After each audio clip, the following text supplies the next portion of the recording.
piensa que es luz y claridad en la noche oscura. Hay quien tiene remedio y hay medios sin cura. Hay una prensa que nutre la perfecta dictadura y le declaró una guerra abierta a la cultura. Hay otra prensa dispuesta a enfrentarse a esta locura, sincero, sin pero, sin miedo y sin censura. Amigos, amigas, ya estamos listos para hablar como los chayoteros no se atreven, no les interesa, no les conviene porque no van a morder la mano que les da de tragar. Yo soy Vicente Serrano y como siempre le pido que no permita que le den más de lo mismo. Le duela a quien le duela, le pese a quien le pese. Continuamos con estos diálogos nocturnos y sin censura. Y vaya que sí hay que hablar sin censura de lo que está ocurriendo en Chihuahua, porque ¡ay, Chihuahua! ¿Cómo hay declaraciones, situaciones, muerte incluso? Y bueno, pues para hablar de esta y otras cosas, le agradezco mucho al señor exgobernador, todavía librero. Lo querían dejar como exlibrero porque ya ve cómo le ha dado lata los enemigos políticos que tienen por allá en Chihuahua. Le agradezco mucho a Javier Corral que se enlace con nosotros para hablar sin censura, ya fuera de broma, de muchos temas candentes y muy serios. ¿Cómo estás, Javier? Gracias por acompañarnos.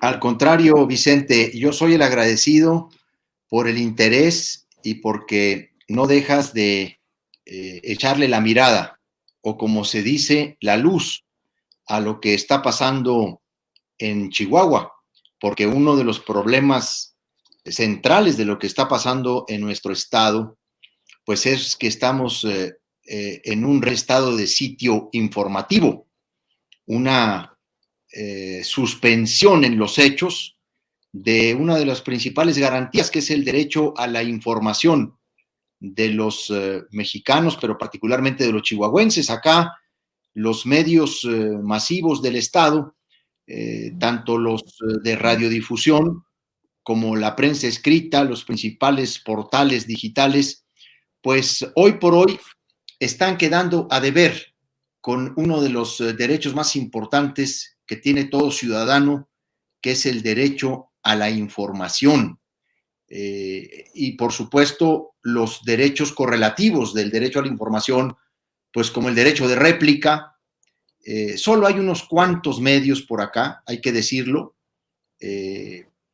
precarios, que son ventanas críticas, particularmente algunos portales digitales donde se expresa la opinión libre, donde se generan contenidos sin censura, pero realmente la inmensa mayoría de los medios acá pues están muy, como se dice, muy maiciados, ¿verdad? Muy controlados por la vía del presupuesto público. Una utilización, Vicente, como no lo habíamos visto, pues yo creo que ni en el sexenio de Duarte, como el gobierno de Chihuahua, la gobernadora María Eugenia Campos, está utilizando el conjunto mediático, pues no solamente para el ocultamiento o para disfrazar ciertos temas, para distraer a la opinión pública sobre asuntos fundamentales, sino particularmente también cómo le sirven para golpear, para perseguir a sus opositores, a sus adversarios o enemigos políticos, como tú lo has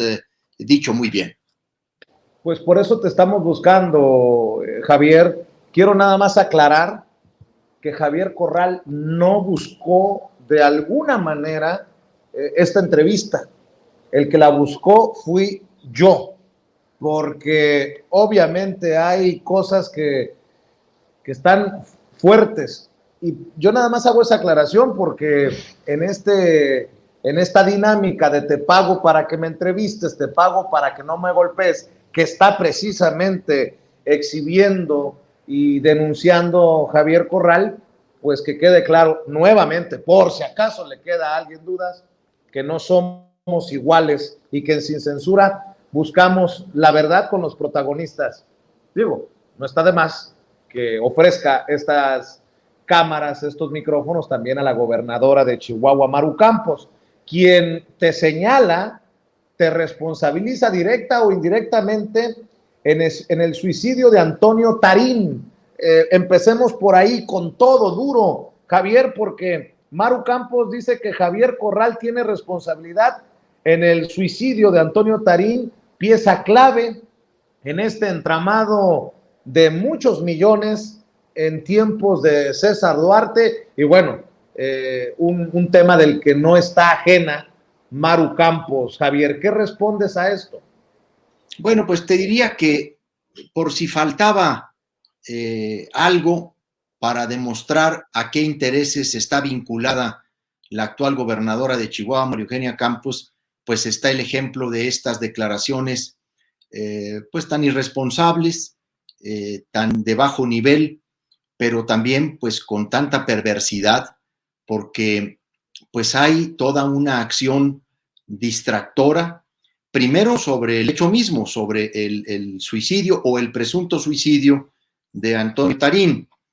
Yo digo que después de estas declaraciones de la gobernadora, pues queda claro que uno de los compromisos de los que no puede eludirse, no puede soslayarse, pues es el de tratar de lavarle la cara a la corrupción duartista, porque está pues intrínsecamente vinculada a ella.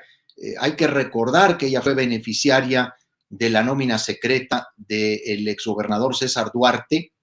Ella fue incluso llevada, acusada por el Ministerio Público de Chihuahua y vinculada dentro de un proceso penal en plena campaña electoral, precisamente por el delito de cohecho, al ser parte de la nómina secreta con la que Duarte compró voluntades y silencios.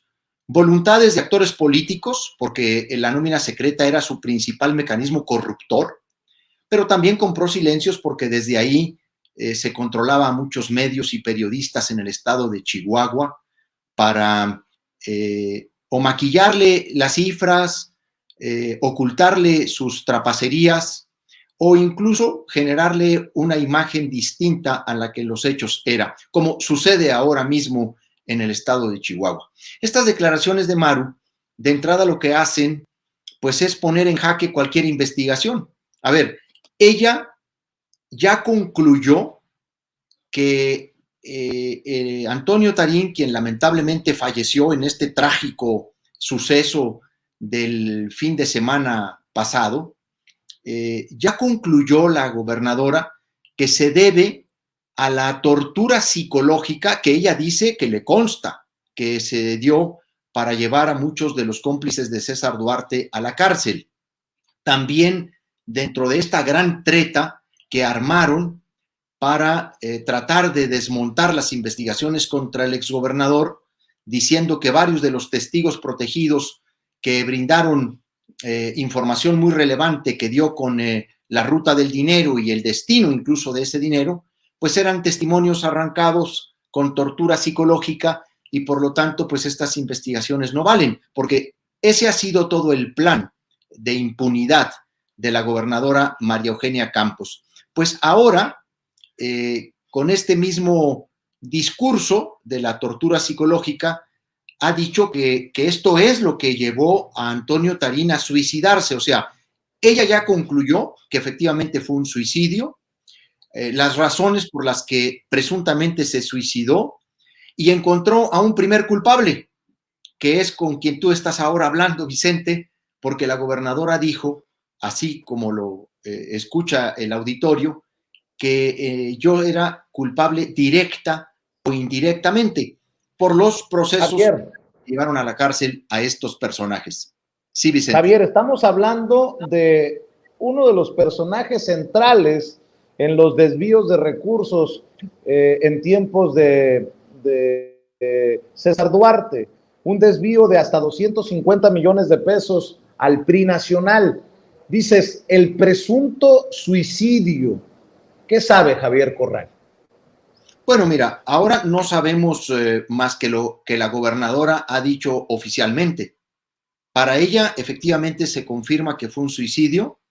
Ya ha apuntado que las primeras razones tienen que ver con la tortura psicológica y ya ha dicho que yo soy uno de los presuntos responsables o un responsable directo o indirecto.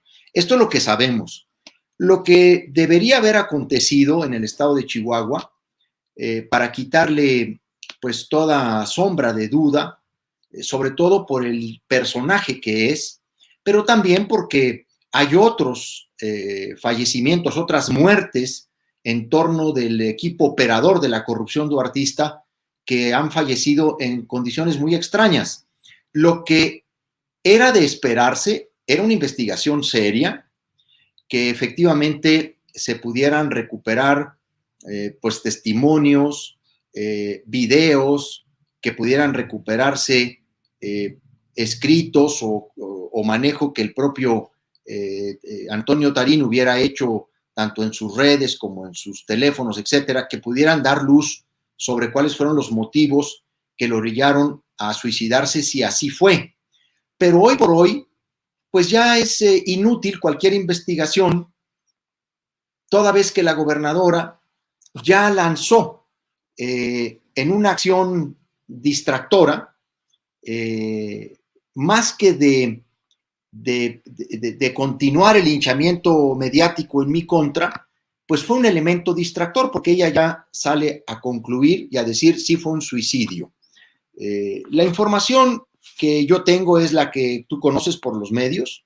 No tengo ningún elemento para afirmar que no fue un suicidio, pero tampoco tengo hoy la versión o la investigación de la Fiscalía, que en un caso como este debiera esperarse y no ser la gobernadora la que sale a atajar inmediatamente y casi para lavarle la cara a esta red de corrupción, porque es lo que ha estado haciendo a lo largo de este año y medio. Ha estado buscando lavarle la cara a la corrupción duartista, pues porque ella es parte de esa corrupción, Vicente, porque ha traído ese tema una y otra vez recurrente y porque sabe perfectamente que quien tiene la responsabilidad en sus espaldas es ella, porque se le demostró perfectamente con un caudal probatorio, pues el dinero que de manera ilegal, indebida, de manera subrepticia, le entregaban mensualmente, pues fueron casi 10 millones de pesos. Déjame preguntarte claramente, ¿en Chihuahua gobierna Maru Campos, pero sigue mandando César Duarte? Hay un cogobierno.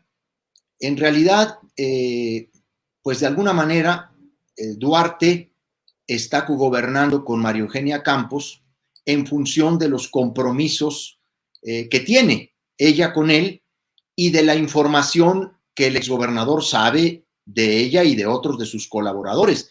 Por eso, destacados colaboradores de César Duarte trabajan en el gobierno con María Eugenia Campos. Por eso se le regresó al exgobernador el control del Poder Judicial a través de su ahijada política, la magistrada Miriam Hernández Acosta. Por eso se les ha generado un nombramiento, mira, simple y sencillamente, pues el fiscal general del Estado, César Jáuregui Moreno, el fiscal de la zona centro, Francisco Ramírez, creo que es Ramírez o Armendáriz, ahorita se me fue, pero ahorita mismo te lo confirmo, es parte del equipo de defensores legales del exgobernador. Entonces, pues ahí es donde yo señalo que hay un cogobierno que en realidad están compartiendo muchos cargos relevantes el duartismo. Acá está un proceso de desmantelamiento de la Operación Justicia para Chihuahua. Bueno, no tardó 4 o 5 meses de haber llegado al gobierno María Eugenia Campos, cuando varios de los implicados en la Operación Justicia para Chihuahua y particularmente en la Operación Zafiro salieron libres. Se les cambiaron las medidas cautelares y obtuvieron su libertad. Uno de ellos era, por cierto, Antonio Tarín. Cuando tú dices una pieza clave, sin duda, era un operador de los más importantes de la red de corrupción duartista, no solo en el caso de los 250 millones de pesos. Ese era uno de los casos por los que él incluso recibió una sentencia condenatoria de 6 años. Él tenía otras carpetas de investigación, 7 carpetas de investigación y otra también en el ámbito federal por la misma Operación Zafiro. que, como tú recordarás, en el gobierno de Peña Nieto hicieron todo lo que pudieron para llevarse el caso, atraer el caso. Luego se desistió la Procuraduría General de la República, pero se quedaron pendientes algunas investigaciones en torno de Javier, este asunto. Ahí es, sí. Javier, a ver, no es por amarrar navajas porque no se necesita. Las navajas ya están afuera. Tarín sería uno de los personajes que de alguna manera podría haber confirmado la relación corrupta entre Maru Campos y César Duarte. No estoy tratando de dar a entender algo. Simplemente digo, a este personaje me lo suicidaron de acuerdo a la autoridad. Dices tú presunto suicidio, yo estoy de acuerdo, hay que señalarlo como presunto suicidio, pero por la figura central que era en el esquema corrupto de César Duarte, y si Maru Campos, señalada por personajes como tú, de formar parte de la nómina secreta, este personaje que se suicidó, ¿pudo haber sido clave para determinar de qué nivel era la relación corrupta entre Maru Campos y el exgobernador priista César Duarte? Fíjate que no lo creo, Vicente. No creo que él hubiera aportado información en ese sentido, porque él no estaba siendo realmente perseguido por la actual administración y menos por Duarte, porque la defensa de Duarte incluso lo ofreció a él como un testigo para una próxima audiencia ya donde se va a discutir el fondo de la acusación en contra de Duarte. De hecho, está programada próximamente una audiencia. En ella, los abogados de la defensa de Duarte habían ofrecido a Tarín como un testimonio. En esa audiencia venidera, por ahí del 23 de abril, está programada, se iba a discutir si se admitía o no a testimonio, un testimonio de Tarín. Y luego ya, en todo caso, en la audiencia intermedia, se conocería su declaración.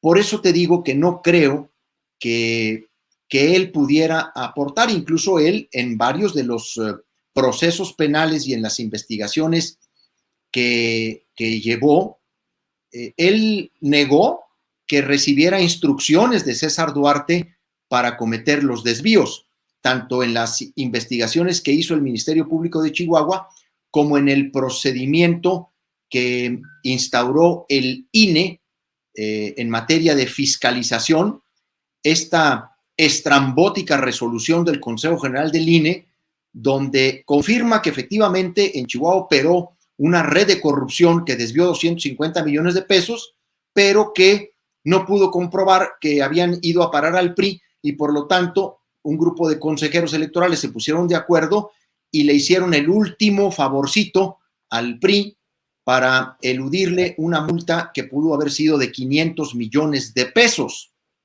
Y en ese proceso ya que estás hablando de eso, nada más para que quede claro, porque tenemos nueva consejera presidenta del INE y nuevos consejeros. Te estás hablando de la forma desaseada, cochina, en la que se van Lorenzo Córdoba, Ciro Murayama, solo por mencionar esos nombres que son de los más repudiados por la gente de a pie. A eso te refieres, ¿no? Porque, a ver, para que quede claro el nivel de lo que estamos hablando con Javier Duarte. El PRI César Duarte logró, perdón, Javier Corral. A ver, perdóname, sí. Es que entre... Sí. Es bueno que entre los Duartes te veas. Entre los Duartes te veas. Javier Duarte de Veracruz y César Duarte de Chihuahua. A ver, Javier. Sí. El PRI esquivó una multa de 500 millones de pesos. Sí. Al INE le faltaron pruebas directas para clavarles la daga.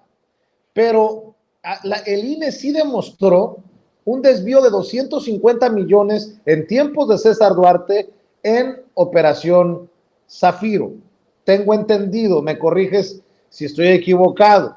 Ya el INE hablaba de una multa como de 100 millones de pesos por irregularidades. Luego de concluir pues esta investigación, el INE multaría al PRI con 98 millones de pesos tras concluir que el gobierno de César Duarte había desviado fondos hacia el partido.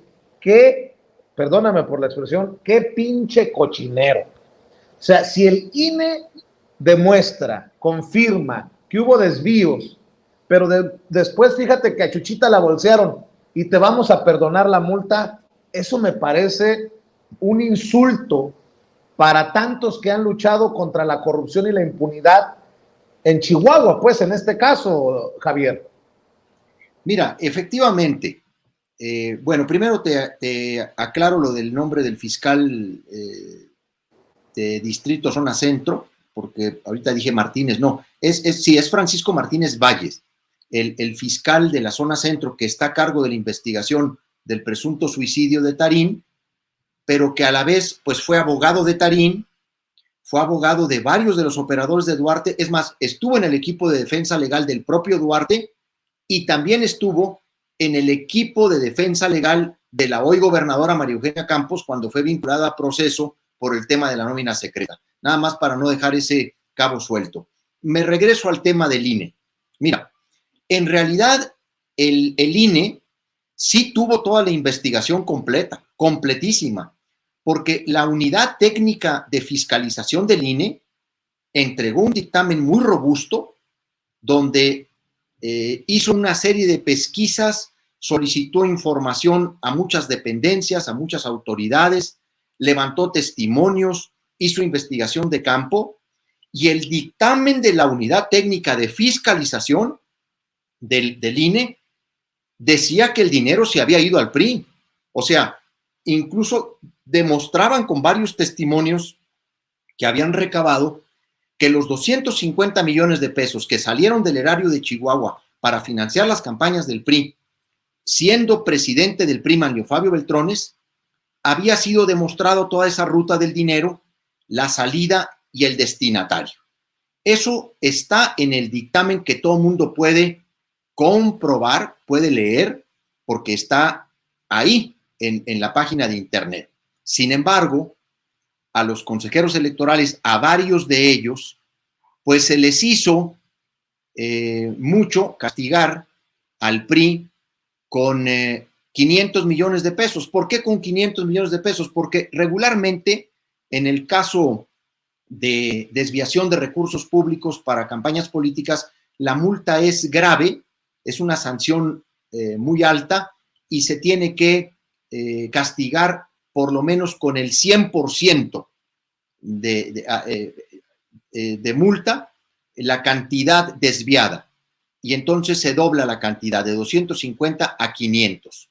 Debo decirlo como es en descargo de uno de estos consejeros que tú acabas de mencionar, el caso de Ciro Murayama. Él fue uno de los que votó a favor de castigar al PRI con los 500 millones de pesos, pero hubo otros 7 consejeros, porque 4 estuvieron a favor de multar al PRI y 7 consejeros estuvieron en contra. Lamentablemente, entre ellos también Lorenzo Córdoba, que a mí me parece pues que tuvo en esta decisión una mala jugada, una mala reacción, porque pues prácticamente fue su última decisión al frente del Consejo General del INE. Aún no escucho las razones por las que Lorenzo Córdoba fue uno de los que le perdonó ahora sí que la vida al PRI.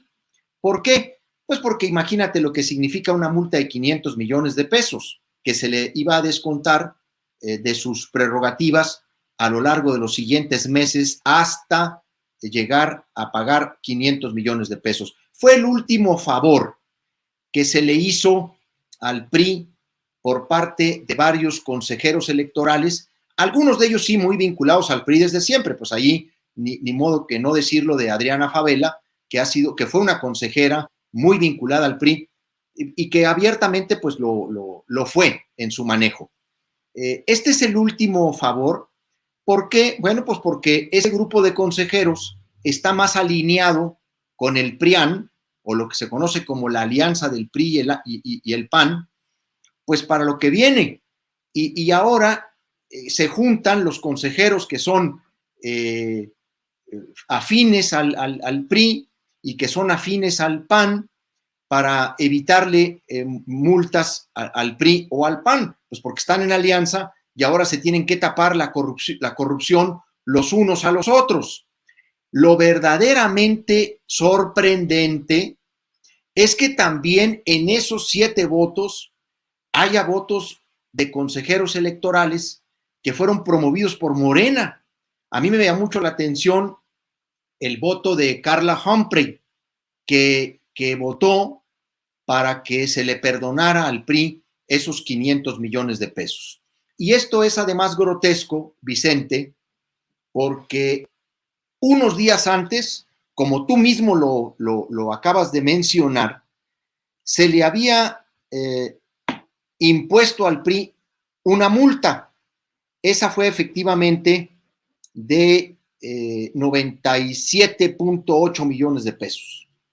Estamos hablando de una multa en donde también hubo una investigación sobre la nómina secreta, esta que tanto niega acá la gobernadora María Eugenia Campos y que se rasgan las vestiduras y que tienen lanzada toda la campaña mediática para decir que es una leyenda urbana lo de la nómina secreta. Pues el INE hizo una investigación, claro, se tardaron un poco, porque estos hechos fueron pues investigados o denunciados allá primero se cometieron por el 2015, 2014.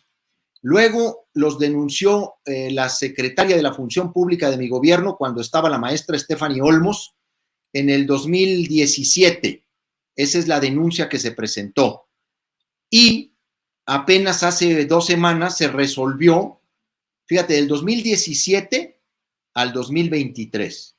Pues pasaron algunos años para que el INE concluyera esa investigación, pero concluyó que efectivamente se operaba un mecanismo de pagos ilegales a través de esta denominada nómina secreta, en donde se le pagaba el sueldo o se les apoyaba económicamente a presidentes de comités municipales del PRI, se pagaba una gran parte del personal del comité directivo estatal del PRI y a otros actores políticos. Y entonces se confirmó que de ahí salían recursos para líderes y funcionarios priistas. Y ahí sí hubo prácticamente unanimidad, solamente un voto en abstención, pero hubo 10 consejeros que dijeron efectivamente se operaba un mecanismo de nómina secreta, pagos indebidos, desviación de recursos públicos para actores funcionarios del PRI. Pero lo que ya se les hizo mucho, o ya no les dio el valor no les dio para tanto, ¿verdad? Fue la multa de los 500 millones de pesos, donde se confirma la operación Zafiro, pero ahora por otra vía, que no es la del Ministerio Público, sino de la Unidad Técnica de Fiscalización del INE. Y la verdad, es una decisión que ha sido muy cuestionada, es una vergüenza que así hayan resuelto, que después de tener todos los elementos de su propio órgano técnico, hayan resuelto no sancionar. Y esto es lo que a mí me confirma, pues que este denominado INE inmaculado, pues no es tan inmaculado como se dice, Vicente. Es un INE que todavía tiene muchas deficiencias, que tiene muchas insuficiencias, muchas debilidades, y que tiene un actuar sesgado, pues también en función de los intereses político-partidistas que son tocados en su momento. Yo creo, por supuesto, también que el INE es una gran institución, por supuesto que en nada estoy de acuerdo con lo que se busca debilitarlo, pero no es este INE inmaculado que se nos quiere hacer ver, que se nos quiere presentar, ¿no? Que siempre es muy riguroso, muy vertical, muy honesto, pues no lo es tanto. Exgobernador. Sí. Exgobernador, ¿el INE de Lorenzo Córdoba también era corrupto?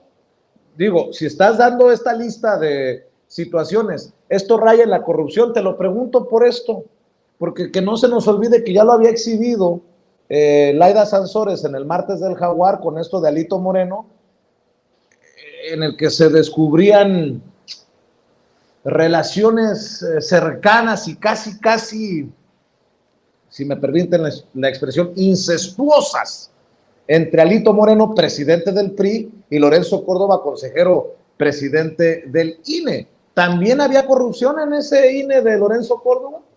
Yo no sé, Vicente, si realmente estas decisiones responden a un esquema corruptor. Yo no lo creo.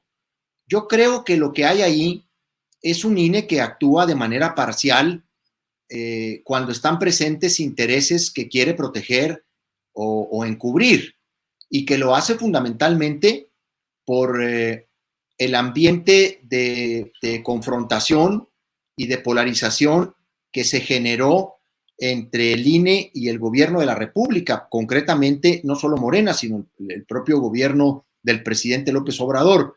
En esta decisión es clarísimo que le están cubriendo las espaldas al PRIAN, porque pues era sacarlos de la jugada prácticamente, no solo en estas elecciones locales que ya están en juego, sino en la del 2024, pues les hubieran generado una merma en las asignaciones o en las administraciones de recursos públicos o prerrogativas, como se le llaman, y prefirieron pues terminar consintiendo la corrupción de Duarte, esa red corruptora de Duarte, que hacer lo que la ley les imponía hacer.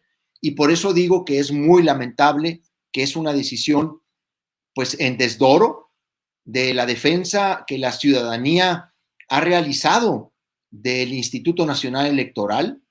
Esta resolución yo la he calificado como estrambótica, pero es una vergüenza lo que hicieron. Digo, quisieron compensarla dando vista a la Fiscalía General de la República, a la Unidad de Inteligencia Financiera, al Sistema de Administración Tributaria, a la Comisión Nacional Bancaria y de Valores.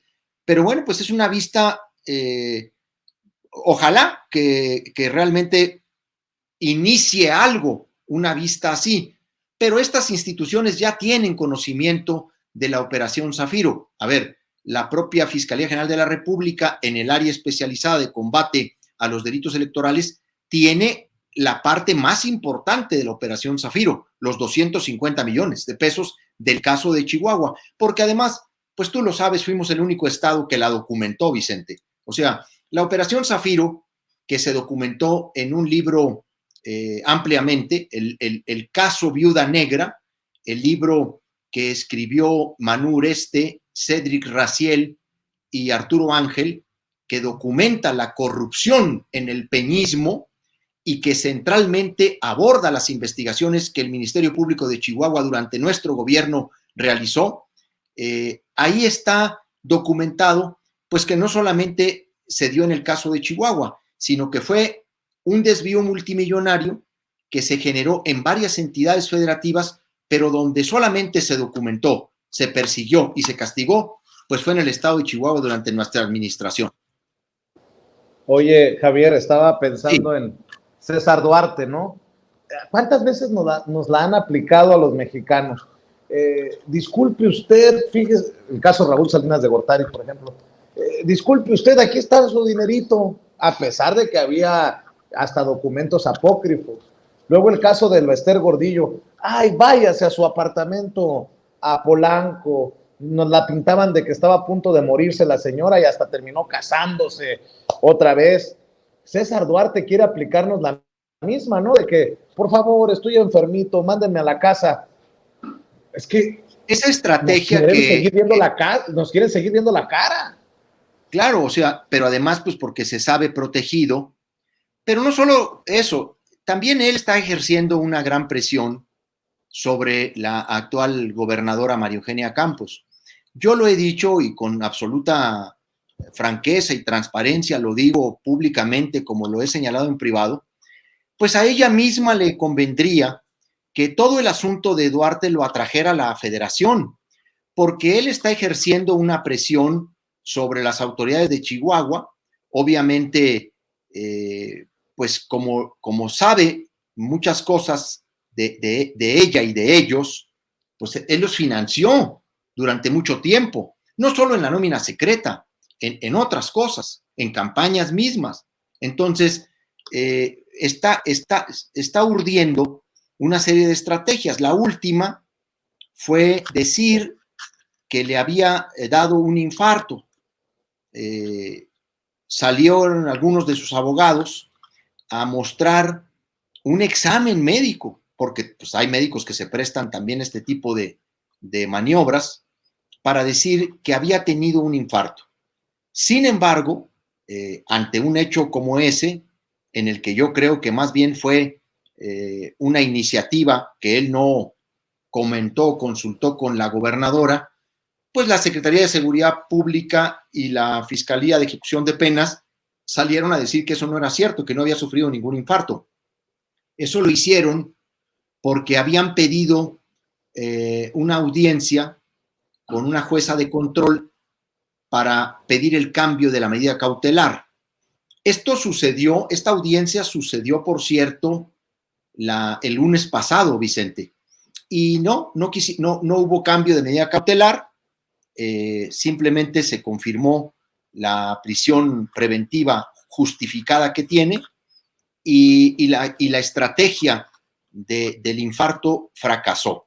Pero no descartamos, por todo lo que estamos viendo, pues que el plan final sea que efectivamente pronto veamos a César Duarte fuera, en libertad, si la Fiscalía General de la República no atrae todas las investigaciones, porque la Fiscalía General de la República tiene sus propias carpetas de investigación sobre el caso de Duarte en los delitos que corresponden a operaciones con recursos de procedencia ilícita, lavado de dinero, asociación delictuosa.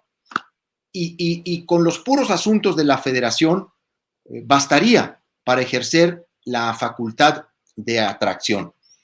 Esto es lo que incluso yo creo que más le convendría a la propia gobernadora María Eugenia Campos, que tiene la presión de toda esta red de corrupción con la que ella se comprometió y que además pues es la red de corrupción que la apoyó en la campaña. Muchos de ellos están ahí metidos en el gobierno, ¿no? Entonces, aquí peligra el tema de la justicia y por eso creo que el gobierno, bueno, particularmente la Fiscalía General de la República, debiera ya ejercer esa facultad de atracción para que investigue y termine las investigaciones de sus propios asuntos, pero también para que tenga una correcta ejecución la voluntad política que mostró el presidente López Obrador al impulsar, al empujar, al insistir en el proceso de extradición de César Duarte, porque pues hay que reconocerlo, mientras estuvo Peña Nieto en el gobierno, Duarte estuvo totalmente protegido, pero en el 2018 le cambió la suerte a toda esta red de corrupción, y entonces en su primera visita a Chihuahua como presidente electo, lo recuerdo perfectamente, el presidente López Obrador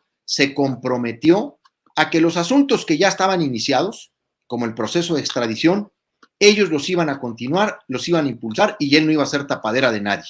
Y es justo decirlo, hubo una acción proactiva del gobierno de López Obrador para que la extradición se diera.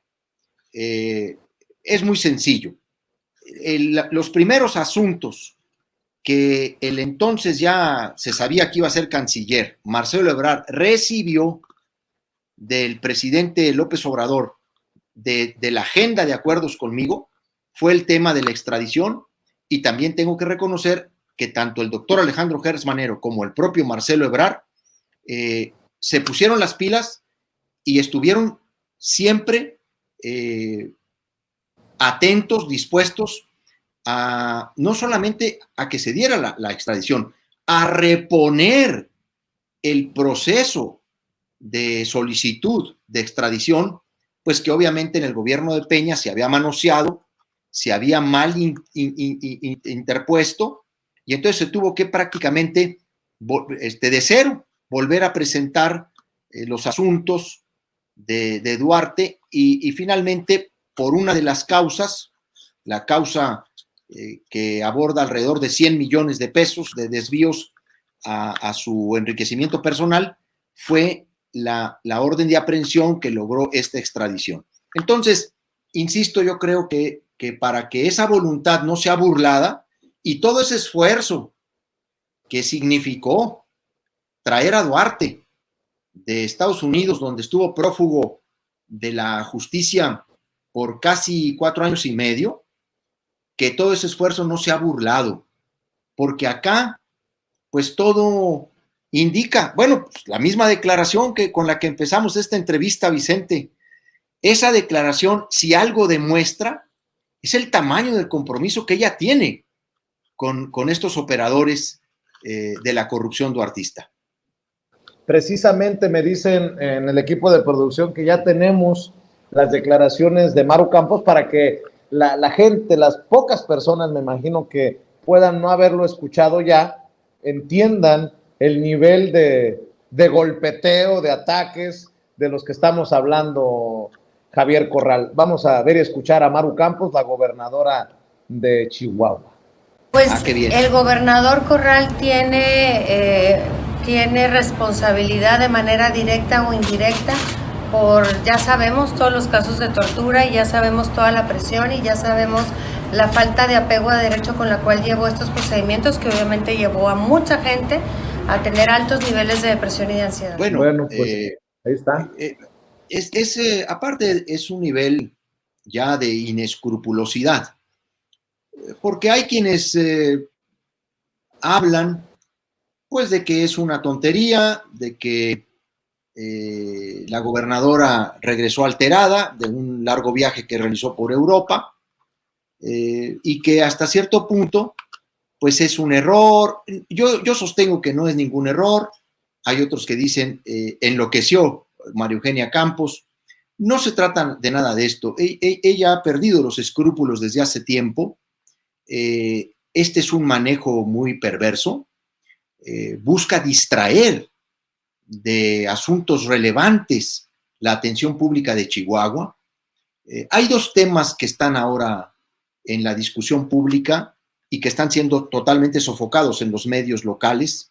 Hay un aumento de tarifas en servicios fundamentales para la ciudadanía, en el transporte y en los servicios de agua potable.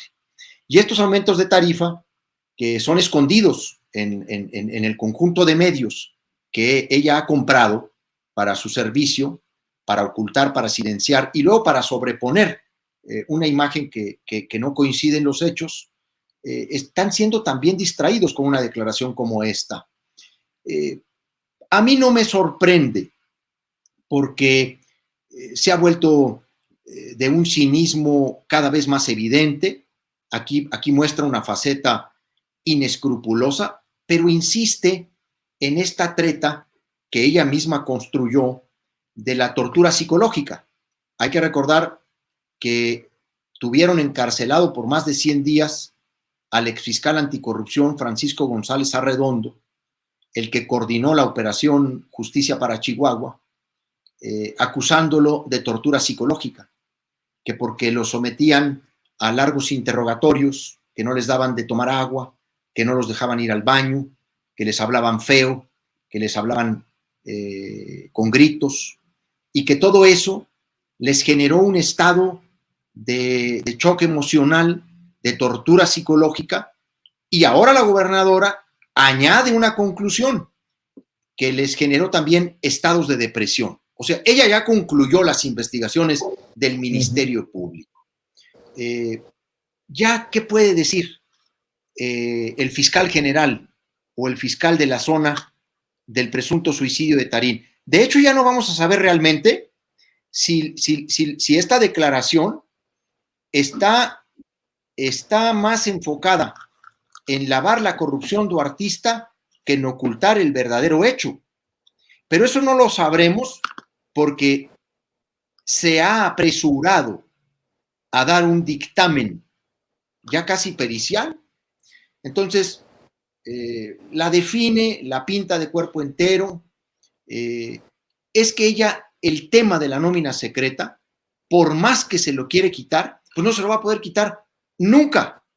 A ver, podrá comprar medios y podrán engañar a una parte de la población un tiempo, mucho tiempo, pero en muchos lados se sabe la verdad de este asunto porque ella misma dio muchas versiones de por qué aceptó ese dinero de César Duarte. Incluso el fiscal general del Estado, César Jáuregui Moreno, hizo una declaración ante el Ministerio Público cuando habían aceptado entrar al mecanismo del criterio de oportunidad para decir por qué él había aceptado el dinero y para qué se los daba Duarte. Claro, él dijo que era para un apoyo legislativo. Lo que nunca nos ha explicado es por qué un apoyo legislativo se daba de manera subrepticia en los sótanos de la Secretaría de Hacienda en sobres cerrados que se le entregaban a distintos actores, hasta en sus carros, hasta en sus coches, como a ella misma le entregaban los sobres. Entonces, esta declaración pues la define en muchos sentidos, pero también quiere distraer un tema que aquí cada vez se genera con mayor preocupación, que es el tema de las asignaciones directas, una de ellas por 4.200 millones de pesos para construir una infraestructura en materia de seguridad pública, la Torre Centinela, que por cierto, Vicente, una Torre Centinela y una infraestructura de seguridad que se la ofreció al gobernador de Texas, a Greg Abbott, para detener el flujo de migrantes que llegan a Texas por la vía de Chihuahua, ¿no? En un acto que puede ser calificado casi como de traición a la patria, porque le ofreció al gobernador Abbott, que es uno de los gobernadores más racistas de la Unión Americana, el gobernador de Texas, le ofreció ser los ojos de Texas en Chihuahua para detener migrantes. Y como ahorita todo el tema de migrantes está en una ruta de responsabilizar solo al gobierno federal, al presidente de la República, de lo que sucedió lamentablemente, trágicamente en Ciudad Juárez, entonces están ahorita tratando de esconder este memorándum que ella convino con el gobernador de Texas el año pasado, en abril del año pasado, en donde ofrece la colaboración del gobierno de Chihuahua para detener el flujo migratorio, incluso con estas herramientas tecnológicas. Ustedes pueden consultar ese documento. Es un memorándum de intención suscrito por la gobernadora María Eugenia Campos, claro, y por el gobernador Greg Abbott. Claro, acá esto se ha tratado de ocultar, pero eso es otro de los asuntos que le quieren echar tierrita con declaraciones como esta. El otro, al que le quieren echar tierra, y lo tienen bien controlado ahorita en los medios, es la reforma que acaban de hacer a la Constitución para que la gobernadora pueda viajar hasta por 21 días al extranjero sin pedirle permiso al Congreso del Estado. Pero no solo eso, lo más grave, clasificar como información reservada los viajes que haga la gobernadora, la información sobre la flota aérea, acompañantes, motivos de viaje. Esto es muy delicado, entre otras cosas, porque, pues durante 1 año y medio se la ha pasado viajando. No ha hecho otra cosa. Por todo lo que estás diciendo, Javier, ¿qué futuro le ves al PRI, al PAN o al PRIAN, REDE, rumbo a los procesos que se vienen? Te lo pregunto por esto. Fíjate nada más cómo está el PRI. Alito Moreno, exhibido, entre otras cosas, por decir que a los periodistas no hay que matarlos a balazos, sino matarlos de hambre. Alito Moreno, el misógino, el machito. Alito Moreno, apuñaló a Osorio Chong, que no es obviamente santo de mi devoción, y ¿cómo dice? Peléense las comadres, conózcanse las verdades, algo así decía mi nana, que en paz descanse. Ese PRI de Javier Duarte, de César Duarte, de Roberto Borges, de Eugenio Hernández, de Roberto Sandoval, de Tomás Yarrington, puta madre, y todos los que se me olvidaron en la lista, exgobernadores en el bote, y el PAN de García Luna, y con eso lo digo todo. ¿Qué futuro? ¿O ante qué estamos? ¿Qué se nos viene? Porque fíjate que eres cabrón, Javier, perdóname por decírtelo de esta manera, exgobernador. Ya me hiciste hasta dudar de que se haya tratado de un simple suicidio esto de Tarín, porque hay muchos intereses muy perversos, muy oscuros, con mucho respeto para la víctima, para sus familiares, y espero que nadie se vaya a ofender por lo que acabo de decir, pero es que si a alguien le conviene y está insistiendo de que fue un suicidio, ya hay que desconfiar de entrada. Javier. Bueno, mira, es que realmente, pues yo creo que quien ha sembrado la duda, sinceramente te lo digo, pues no soy yo. Por supuesto que yo he salido a lamentar este fallecimiento porque es un trágico suceso que para ninguna persona, independientemente de cuál haya sido su desempeño, su actuación, los delitos o los errores cometidos, uno puede regodearse o celebrar. Jamás yo lamentaré que cualquier persona muera en una condición como esta, o en un accidente, etcétera. Sin embargo, quien ha generado ya pues una enorme duda, una enorme sombra, pues es la propia gobernadora del estado en una irresponsabilidad política absoluta. Primero porque deja muy mal parado al Ministerio Público. O sea, si 72 horas después de que una persona se suicida, se lanza de un puente, la gobernadora sale a decir que lo hizo fruto de la tortura psicológica de la que fue objeto, lo que le generó depresión, pero que además ya tiene un primer culpable, pues todo lo que venga después estará seriamente cuestionado. O sea, aquí hay una declaración absolutamente perversa bajo todos los puntos de vista que la quieras ver. No solamente porque trata o insiste en estarme golpeando, en estarme descalificando, en estarme calumniando, como lo ha hecho en todo este año y medio, sino porque se apresura a confirmar el suicidio y da las razones del suicidio. Pues la gobernadora debiera de compartir toda la información que tiene y por qué dice que fue fruto de la tortura psicológica y de la depresión. A ver, no soy yo, mi querido Vicente, el que te ha colocado esta duda, es ella misma la que lo ha hecho. Pero regresando a este cuestionamiento tan importante tuyo, ¿qué depara al PRIAN? ¿Qué depara en las elecciones del 2024? Pues yo digo que esa es la gran tragedia, Vicente, porque la oposición y particularmente este frente del PAN, PRI, PRD, ¿sí? El PRIANR, como tú dices, ¿no? Está derrotado moralmente, pues lo dijo López Obrador hace 3 años o un poco más. Yo estaba ahí, a mí también me cayó como bomba cuando López Obrador dijo eso, pues duele un pronunciamiento así, cuando dijo López Obrador, la oposición está moralmente derrotada. Duele, pero es la mera verdad. Pues es que no han hecho otra cosa más que confirmar que el único pegamento que los une es la corrupción.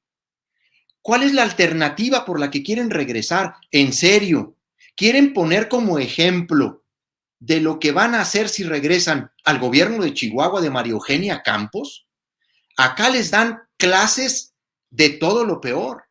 Cualquier cosa que quisieran criticarle hoy por hoy a López Obrador, por ejemplo, aquí les dan 20 y las malas. ¿Por qué? Porque en el área que quieras, en el manejo del poder legislativo, la absoluta sumisión del Congreso local a la gobernadora, la sujeción del Poder Judicial, el control de las universidades, otra vez la compra de los medios de comunicación, otra vez las licitaciones a modo o las asignaciones directas multimillonarias para los grandes negocios particulares, otra vez el ocultamiento de información relevante mediante reformas legales. Acaban de reformar la ley de adquisiciones para poder hacer compras a modo en áreas que no se justifican. A ver, de lo que se quejen en México o en el país del gobierno de López Obrador, que primero se asomen a Chihuahua para que vean el mal ejemplo que está dando un gobierno del PRIAN, porque aquí ella llegó con el voto del PAN, del PRI y del PRD. Hay que recordar que esta alianza que ahora ofrece regresar en el 2024, aquí tiene en Chihuahua su experimento, pero es uno de los peores experimentos. O sea, cualquiera de las cosas que le puedan criticar al presidente de la República, acá les dan clases. En Chihuahua me refiero. Por eso creo que no tiene ningún futuro, porque además no han podido articular una sola idea de para qué quieren regresar al gobierno.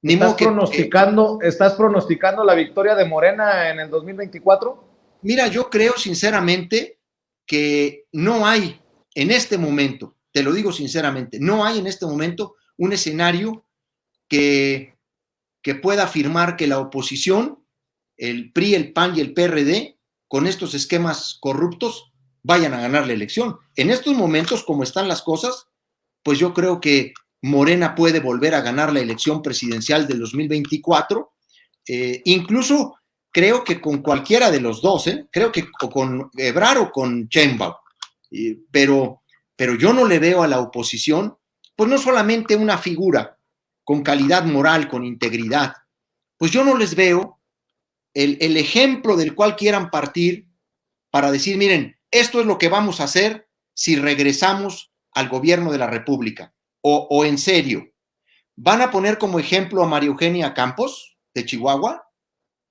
para regresar a la presidencia de la República? Pues vergüenza les debería de dar lo que está pasando acá, la justicia a modo, la manera de encarcelar a quienes persiguieron la corrupción. Si en un estado se ha criminalizado el combate a la corrupción, es en el estado de Chihuahua. Y eso les quita toda calidad moral para hablar de combate a la corrupción a esta alianza de partidos que se han convertido en defensores de la corrupción. Mencionaste a Ebrard, a Claudia Sheinbaum, no mencionaste a Dan Augusto o a tu amigo Gerardo Fernández Noroña. Bueno, yo respeto a todos los que son aspirantes, por supuesto confirmo que es mi amigo Gerardo Fernández Noroña, claro que es mi amigo, le tengo un afecto especial, un reconocimiento. Hemos tenido en otras ocasiones momentos álgidos de debate, de discusión, porque pues somos los dos polémicos y nos gusta el debate político, pero lo hacemos con altura, así que confirmo que es mi cuate. Y por cierto, le mando un saludo desde acá. Sé que está encabezando el comité editorial de la Cámara de Diputados, que está haciendo un gran papel. He recibido recientemente una invitación de este comité de asuntos editoriales para participar en un ciclo de conferencias con motivo de los 100 años de Francisco Villa, el centenario luctuoso de Francisco Villa. En fin, mira, hablé de Sheinbaum y hablé de Ebrard, pues como las dos posibilidades más cercanas que yo veo. Entiendo que también está ahí Adán Augusto López como un tercer aspirante o precandidato, porque pues no sé qué calidad realmente tengan. Yo creo que ya son precandidatos, porque pues los tres traen ya publicidad por todo el país, como si ya estuvieran en campaña.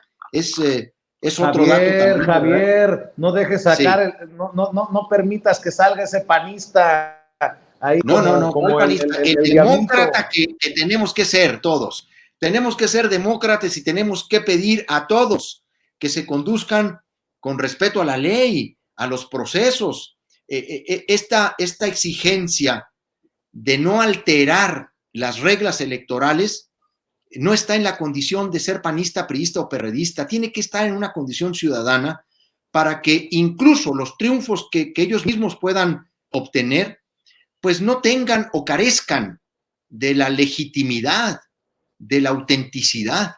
Yo creo que cuando alguien se salta las trancas y empieza a hacer violaciones legales en materia electoral, lo que arriesga, pues no solamente eso, el triunfo, puede arriesgar la legitimidad o la autenticidad de un eventual triunfo. Por eso yo hablo de la propaganda que ya por todos lados está, incluso con mecanismos de mucha simulación. Oye, en carteleras, las revistas que ni siquiera conoce uno, como si fueran realmente revistas de larga data, ¿no?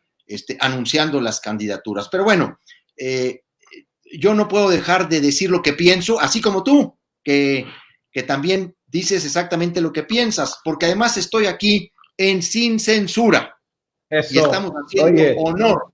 Estamos haciendo honor a Sin Censura. ¿Estás de acuerdo? Bueno.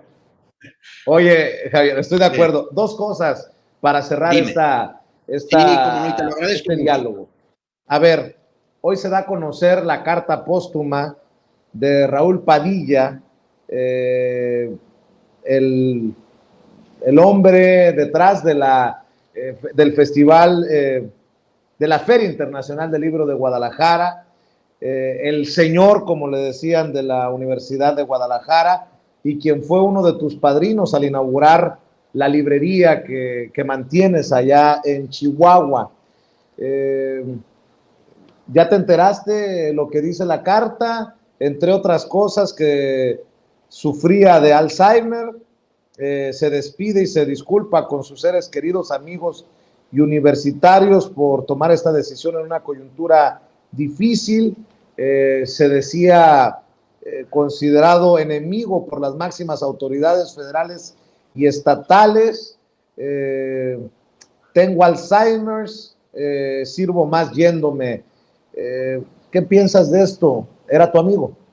Era mi amigo, y quiero decirte que no lo negué ni entonces ni ahora. Raúl Padilla fue un personaje central de la vida cultural de México, el gran artífice, impulsor, promotor, creador de la Feria Internacional del Libro de Guadalajara, la segunda feria del libro más importante del mundo, después de Frankfurt, y en competencia directa con la Feria del Libro de Londres, pero de la que ya la FIL se colocó hace buen tiempo distante y ha obtenido el segundo lugar.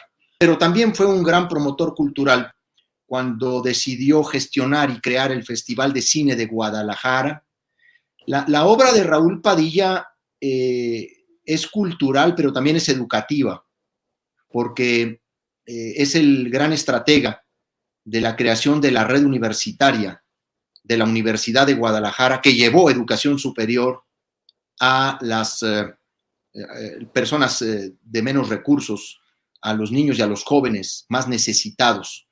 Sí, indiscutiblemente, el factor real de poder en la Universidad de Guadalajara. ¿Cómo? ¿Y por qué tanto tiempo?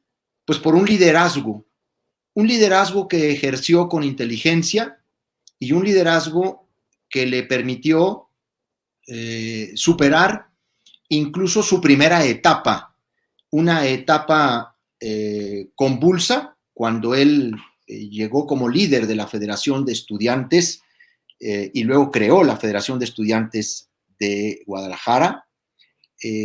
Efectivamente, años difíciles donde incluso en la universidad había mucha violencia. Él le generó una estabilidad a la Universidad de Guadalajara. Su rectorado fue un rectorado de estabilización a una universidad que constantemente estaba en el conflicto estudiantil y, por cierto, violento. Escuché, o más bien leí, un gran texto, un gran artículo de Roberto Samarripa en Reforma, criticando a Padilla, pero también ponderándole sus rasgos indiscutibles, como muchos lo han hecho en estos días, para salir al paso y poder otorgarle un reconocimiento.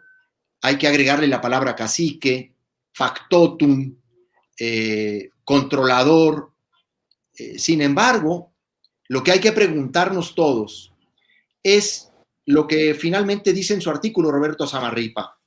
¿Qué fue lo que sucedió en esta personalidad extraordinaria, en este liderazgo que empezó rodeado de pistoleros en sus años jóvenes y terminó de la mano de los premios Nobel de literatura, de los grandes escritores de la literatura universal? De los intelectuales a sueldo, de los intelectuales a sueldo, de los enemigos de la transformación de México, de estos que vivieron de la mano de los gobiernos anteriores. Esa ya es una valoración tuya, porque la FIL, mi estimado Vicente, ha sido un espacio de encuentro de todo tipo de intelectuales, no solamente de quienes hoy se oponen al gobierno del presidente López Obrador. La FIL ha sido sobre todo un espacio de encuentro. Yo te puedo mencionar muchos autores, muchos, que han estado en la FIL, incluso en el año pasado. Paco Ignacio Taibo, Jorge Cepeda Patterson, que genera luces muy brillantes al análisis político, incluso en un esfuerzo de equilibrio encomiable, o por lo menos que se lo debemos de agradecer. Pero sí se empanizó en los últimos años la FIL, ¿no? Con los Krause, con los Aguilar Camín, con los Vargas Llosa. No, es que ahí yo no podría coincidir en modo alguno con tu punto de vista, porque yo no creo que estos intelectuales propiamente tengan una adhesión orgánica a un partido. Tienen posiciones algunos de derecha, ¿no? Hay intelectuales que han tenido una evolución insospechada hacia la derecha o más hacia la derecha extrema. Y luego, obviamente, otros que han militado hoy por hoy en un anti-López Obradorismo per se, en donde ya no le reconocen nada de nada. Están simple y sencillamente en la reacción y están en el golpeteo permanente. Pero eso no define a la FIL ni define a Raúl Padilla. Yo quiero decirte que yo tuve la fortuna de conocer a Raúl Padilla y por eso mi testimonio como es. Te voy a platicar una anécdota, Vicente. Voy a permitirme compartirla contigo porque, bueno, ahora se ha dado a conocer ese texto. Yo advertí a varios amigos que a Raúl se le había juntado todo. Incluso se le había juntado el Alzheimer ascendente. Yo noté algunos detalles recientemente, sobre todo cuando vino a Chihuahua. Pudimos tener pues momentos de mucha acercamiento, de mucha intensidad, porque además, pues imagínate, venía a inaugurarme la librería y ese día la gobernadora decide clausurármela. Una situación inédita, no solo para mí, sino para él, que imagínate en cuántas ferias del libro o librerías no había estado. Me dijo, oye, pues la verdad es que nunca me había pasado en toda mi vida un hecho como este, en el asistir a la inauguración de una librería el mismo día de su clausura. Yo le noté a Raúl, pues, que estaba en momentos muy pensativo y efectivamente con pequeñas lagunas, pequeñas. No me imaginé que estuviera ya tan avanzado el diagnóstico del Alzheimer, pero me supongo que para un personaje como él, pensarse fuera de una órbita de conciencia, pues produce la decisión que le ha producido a muchas personas, incluso escritores, grandes novelistas, grandes autores, que antes que no poder valerse por sí mismos, deciden terminar con su vida. Ni más ni menos esta librería lleva el nombre de Sándor Márai. Digo esta librería porque estamos platicando desde la librería Sándor Márai. Esta es la oficina del librero, donde estamos ahora tú y yo hablando. Sándor Márai decidió ponerse fin a su vida en 1989, pues después de un estado en el que se sintió solo, se sintió aislado. Incluso hay un diario, un libro que se llama Los Últimos Años, el diario de Sándor Márai 1986-1989, donde él va haciendo una serie de anotaciones y ahí puedes detectar no solamente cuando incuba la idea del suicidio, aunque en Maray esa idea se incubó desde mucho tiempo atrás. En sus novelas, la figura suicida, el fenómeno suicida, está presente. Pero un día Maray escribe, me siento totalmente solo. Y luego el día final, antes de suicidarse, le escribe una carta a su editor, donde le dice que le manda el último texto, que debe ser ingresado, esto es al hospital, y que no va a detener esa decisión por sus titubeos.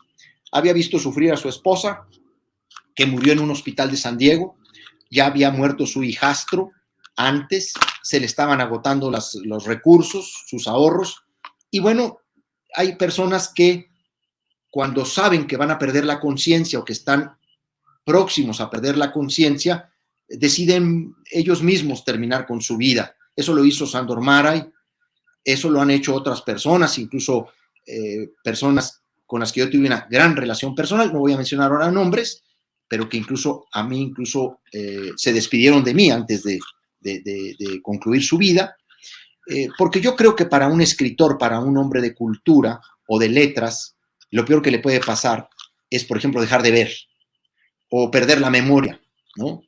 Ya no acordarse, no recordar las cosas. Yo creo que esa es una muerte en vida. Y creo que a Raúl se le juntó muchas cosas, pero voy a la anécdota que te quiero compartir.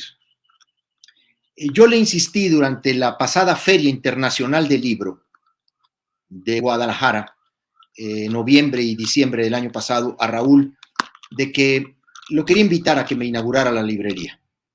Y Raúl me dijo, con mucho gusto, Javier, cuenta conmigo. Y entonces le dije, oye, vamos a programarla a principios de enero. Me dijo, oye, nada más dame oportunidad. Yo terminando la FIL siempre tomo una etapa vacacional para descansar, etcétera.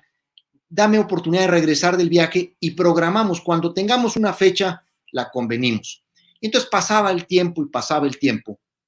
Y le dije yo a Raúl, le hablé a Raúl y le dije, oye, a ver, Raúl, ya ha pasado algunos días, no me confirmas la fecha, te voy a hacer una pregunta. ¿Me quieres inaugurar la librería o no me la quieres inaugurar? Y entonces me dijo, a ver, Javier, qué bueno que me la preguntas así, porque yo te tengo otra pregunta, me dijo. Y le dije, ¿cuál, Raúl? Me dijo, yo soy la persona, Javier, indicada para inaugurarte la librería. Y le dije, Chihuahua, ¿y por qué no? Dice, a ver, Javier, este es uno de los sueños de tu vida, porque yo le había platicado muchísimas veces a Raúl, pues que yo quería poner una librería como la que él puso de joven, Don Quijote, porque vamos a decir que así empezó la Feria Internacional del Libro de Guadalajara. Y entonces le dije, pues precisamente por eso, porque este es un sueño que he compartido contigo muchas veces, me gustaría que tú la inauguraras. Y me dijo, mira, tú sabes que yo soy muy polémico, Javier, tengo dividida la opinión. Y además me dijo, pues mira, no estoy bien con López Obrador, no estoy bien con Alfaro, más bien, pues los dos me han echado balazos, ¿no? Digo, no me utilizó esa palabra, pero, o sea, en el sentido de que ha tenido diferencias con ambos. Le dije, a ver, perdóname tantito, Raúl. Pues con mucho respeto para Alfaro y para López Obrador, y con mucho respeto para el 50% de la opinión que no está de acuerdo contigo, yo creo que tú eres la persona para inaugurarme la librería. Javier me dijo, estoy contigo el día que quieras. Y bueno, pues no hubo quien acá no me criticara, y también de ahí se agarraron la gobernadora y empezaron a decir que Raúl Padilla y que el cacique de la UDG y todo lo que se decía de Raúl Padilla. Yo solo tengo expresiones de afecto para él. Me ha podido mucho me ha podido. Yo no la podía creer. Después empecé a recapitular cosas que me había platicado. Pues se le juntó todo ese ambiente que traía ahí alrededor y algo en lo que creo. Estaba totalmente convencido de que debía dar paso a una nueva etapa de interlocución y de relación entre la universidad y el gobierno del estado y el gobierno federal. A mí en alguna ocasión me dijo, yo ya no puedo ser prudente, yo ya no puedo andar condescendiendo, a mí me han aventado de todo. Dijo, pero hay otros a los que les corresponde eso. Bueno, la universidad tiene lamentablemente en este hecho, no quiero decirlo así, una oportunidad, pero tiene un momento nuevo, sin desconocer ni dejar de reconocer la herencia, la aportación, el valor, la inteligencia, la visión, el sentido visionario de Raúl Padilla. Él tiene, la universidad y la propia FIL tienen que demostrar que pueden trascender no solamente la FIL a su fundador y la universidad a su mayor y más grueso pilar. Deben honrar al hombre que les dio esa fortaleza, prescindiendo de él y demostrando que lo que él fundó y que lo que él empoderó trasciende a pesar de su ausencia, porque lo hizo muy bien. Y ese será el mejor reconocimiento para Raúl Padilla. Para cerrar nada más, ¿ya te dejaron trabajar con la librería allá en Chihuahua? Estoy ya trabajando bien.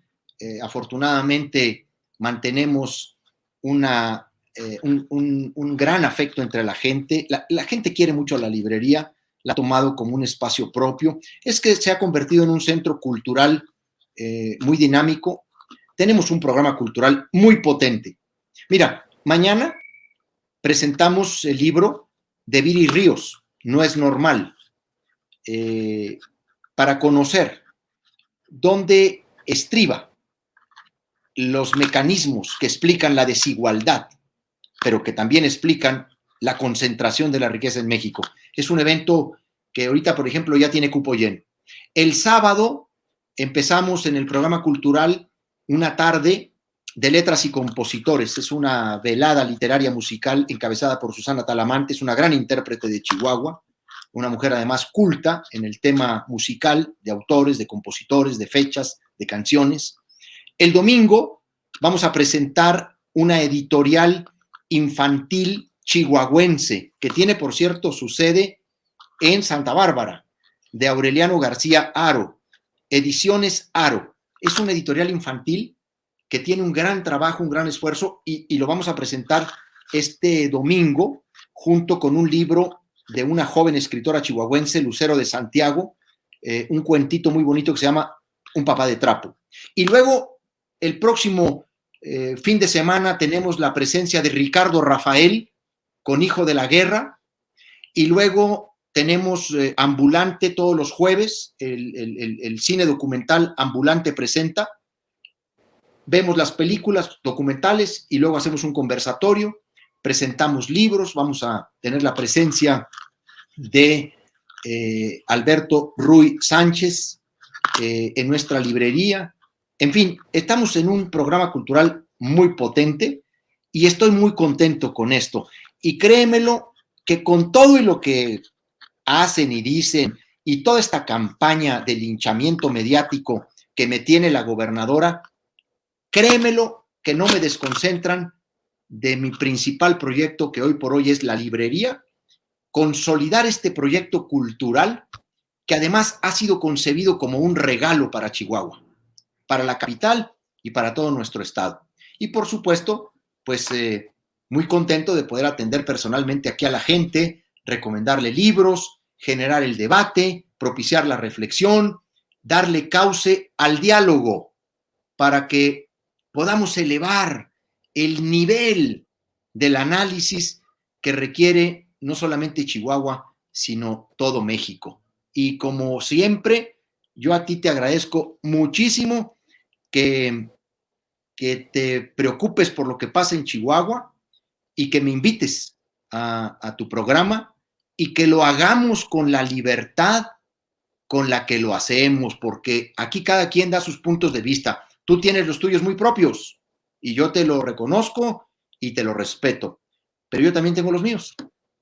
Yo también te respeto y te deseo éxito con la librería, aunque invites a basurita como Ricardo Rafael. Después te comentaré qué calumnias ha dicho y ha escrito sobre tu servidor y sobre Sin Censura. Algún día te visitaré. ¿Cuándo vienes? Javier Corral. ¿Cuándo vienes a Sándor Mara en librería? Pronto. Ojalá que sí. Aquí te vamos a recibir con mucho gusto, con mucho cariño y con mucho respeto a tu trabajo. Te agradezco. Javier Corral, exgobernador de Chihuahua, hoy librero allá en la capital, comprometido siempre con exponer sus puntos de vista. Qué bueno que lo hace en un espacio como el de nosotros, en el que cada quien lo que dice con la boca lo sostiene con, ya sabe, ¿para qué me hace hablar si lo que me hace falta nada más es que me piquen la cresta? Señoras y señores, continuamos con más aquí en Sin Censura TV. Gracias por vernos, gracias por apoyarnos, pero sobre todo gracias por aguantarnos.